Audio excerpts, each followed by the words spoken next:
Welcome back to another episode of Rock Boys Football. Arkansas, Texas A&M meeting in AT&T Stadium. Dill, one of my favorite college football games every single year, but I think more importantly, this feels like a massive matchup for both of these programs. Like, you're both sitting at 3-1. There's been some highs and lows throughout the 2024 season. You kind of feel like whatever team wins this football game is kind of setting themselves up with some serious momentum going into the month of October. Not really sure what you're going to get from Texas A&M at quarterback. We're going to talk about that as we break down this Aggies offense. Fired up to get into it. Before we do it, as always, just a massive shout out to all of y'all. These game predictions, these game previews, they're a blast for the boys to do.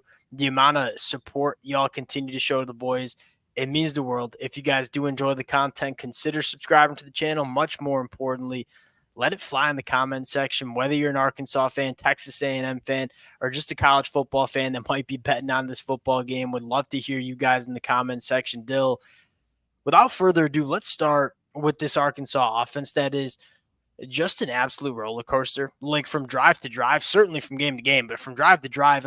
And we kind of said this heading in, like, you take a flyer on Taylor Green from Boise State. He's been a roller coaster his whole career. And I think Bobby Petrino's goal was to kind of keep the highs and eliminate the lows. You've seen some lows from Arkansas on offense throughout the 2024 year, but you also seen some highs. And I think what's so exciting about Taylor Green is he's always going to give you a chance to win a football game at a high level if he does play up to his standard.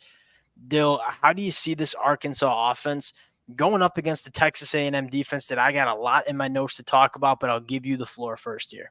I think it starts with the improvement Arkansas has made on their offensive line. Oh, yeah. Obviously, last year it was as bad as you'll see at an SEC level, aside from maybe what Vanderbilt might put out from year to year.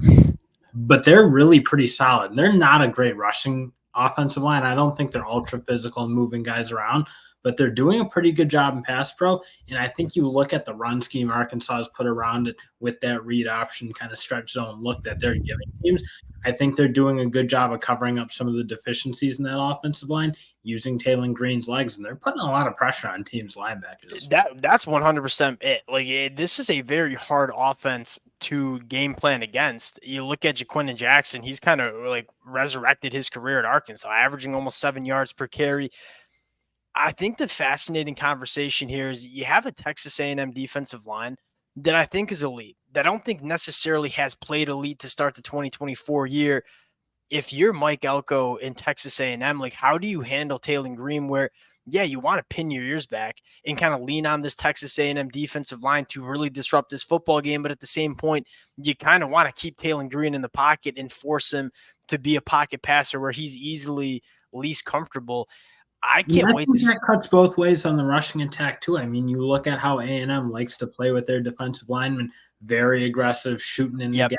Linebackers kind of are playing the same way, it feels like to me, frankly. And you even saw in that Bowling Green game them give up some, like, the out of their gaps, giving up some gash plays to that offense. And that's something, again, Jaquindon Jackson has done an excellent job, I think, of finding holes in those zones that they're trying to run. And that's something I think you really got to be mindful for if you're A&M. And frankly, I think you need that linebacker play to step up a little bit. I thought Scooby Williams probably had his best game, frankly, of the year against Bowling Green. So you'd like to see him, Torian York, and whether you bring in Damian too, you got to find a little bit more consistency at the end of the day with those linebackers in terms of how they're fitting runs, though, because Arkansas is a tough team to deal with they're going to put some pressure on you. Now, you look at the Arkansas passing attack, and I like Taylor Green, 53% completion percentage, 4 touchdowns to 4 interceptions, but a wild stat. I mean, he is top 20 in the country in turnover-worthy plays, but he's also top 20 in the country in big-time throws.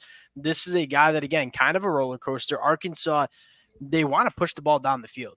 Like, yeah, the 53% completion percentage is pretty low, but his average depth to target is 12 yards. My biggest question mark for this Arkansas offense going up against the Texas A&M defense is, can you grab some busts in coverage? Like, you go back to that Texas A&M Bowling Green game, Texas A&M's communication in the back end was not very good. Multiple coverages that were busted in that football game. Bobby Petrino is going to put a lot of pressure on secondaries. And if you're Texas A&M, you can't give up those explosive plays. This is an Arkansas offense. A good stable of weapons, I think. Andrew Armstrong is obviously really good. Sartania, his emergence, I think, has really helped them. And obviously Luke Haas. And you're kind of right. They do a good job of creating a lot of they're just getting downfield. So you do need to be on point with your coverage. You can't let guys run because they're pretty much dotting the field. And they're not taking a ton of dump offs, really, if you will. So it's a team that if you bust coverage, they're certainly trying to hurt you when you do. Yeah, and I think so. If we're kind of rounding out this conversation, I think the biggest keys to this football game is, one, what version of Taylor Green do you get on Arkansas's offense? And I think more importantly, can this Texas A&M defensive line take over a football game? Like, I think this Texas A&M line is completely capable, this defensive line, of taking over games. I never felt like they've done that yet. You've seen some really big time flashes, but you haven't seen them kind of just take over a football game entirely. Can they do that against Arkansas on Saturday? That's probably the two biggest question marks I have. Now, flipping sides, Dill, really solid Arkansas defense. So I don't think the numbers necessarily portray it. You're playing opposite an Arkansas offense that has had some turnover problems.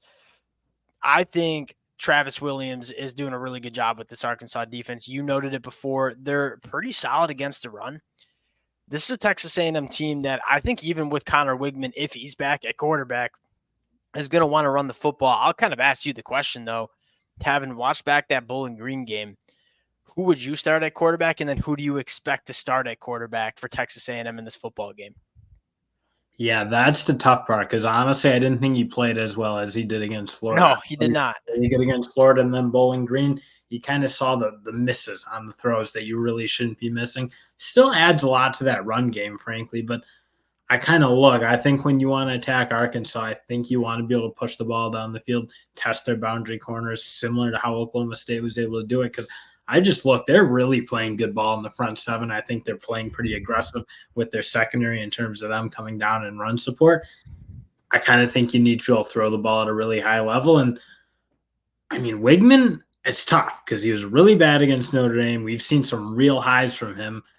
I kind of lean Wigman if he's going to be healthy, just because I think they are going to need to push it on this Arkansas team. I don't know that they're going to run it particularly well, given how athletic that Arkansas defense is, especially at the linebacker spot and that kind of stretch play that Texas A&M likes to run. So I'll lean Wigman, but it's. Really I want Marcel Reed, and for two reasons. One, Marcel Reed, yes, he looked like a redshirt freshman against Bowling Green. Like, I wouldn't argue that. This Texas A&M team wants to run the football. I don't think it's coincidence that they've had success running the football since Marcel Reed has taken over the quarterback spot. And I think, quite frankly, I think a lot of Texas A&M fans, from what I've seen on Twitter and on the message boards, would agree with this take. I don't know if Texas A&M has difference makers at the wide receiver spot. And so if you're looking at leaning into one portion of this Texas A&M offense, I'm probably leaning into the run game. I think Marcel Reed allows you to lean into the run game more. He looked a little he looked like a redshirt freshman at times against Bowling Green. But another thing that I love is he didn't turn the football over. And that's been a problem for Connor Wigman. And quite frankly, it's been why Arkansas has had success to start the 2024 season. Like, why did they go on the road and beat Auburn? They got outgained by 100 yards, but they forced 5 turnovers. So I think Marcel Reed, one, gives you juice in the run game. I think, secondly, hasn't turned the football over yet. I would lean Marcel Reed, but at the end of the day, look, Texas A&M needs to continue to run the football. I think they've run the football well the last 2 games. I think that is where the talent is on this football team. What's the recipe for Texas A&M going back to how we talked about them in the preseason? Like, play really good defense and run the football. I think that's still the recipe, and I think Marcel Reed gives you the best ability to play to that recipe. So I personally lean Marcel Reed, but I trust Mike Elko to kind of make the right decision. Dill, let's get into the pick here. And it's 5.5 points for Texas A&M neutral site. Where are you leaning? I love the Razorbacks. I think the Razorbacks are playing really good football here today. And I like what you're seeing from A&M, but I still feel like you see some moments of, especially on the defense, that I find a little bit disappointing, just in terms of communication, busting coverage, and giving up big plays. Especially, obviously you've seen that against Bowling Green. You saw them not be able to stop the run really against the Notre Dame team that I'm not sure is as good as we thought they were going to be coming out of it. I think Arkansas has honestly been pretty consistent aside from Taylor Green. Arkansas should be 4-0. Like, they should be a 4-0 football team, having beaten Oklahoma State on the road. Taylor Green with that pressure scares me. And again, I think that's Arkansas has done a really good job of kind of designing their offense to avoid having him have to sit in the pocket for forever. And he obviously does a good job in his own right escaping pressure. but I am a little concerned about that because he can lose his mind a little bit. That's kind of where I'm going, Texas A&M, and I don't really love the 5.5 points. I feel like this is going to be a close game, but you kind of said it, and I kind of agree with it.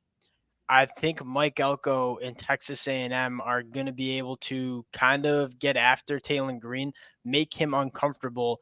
And when Taylor Green gets uncomfortable, bad things happen. I think the Arkansas fans certainly wouldn't argue with that. I'm going to go Texas A&M. You're going to go Arkansas. I'm telling you, I don't think this game's going to get as much national media attention as it should.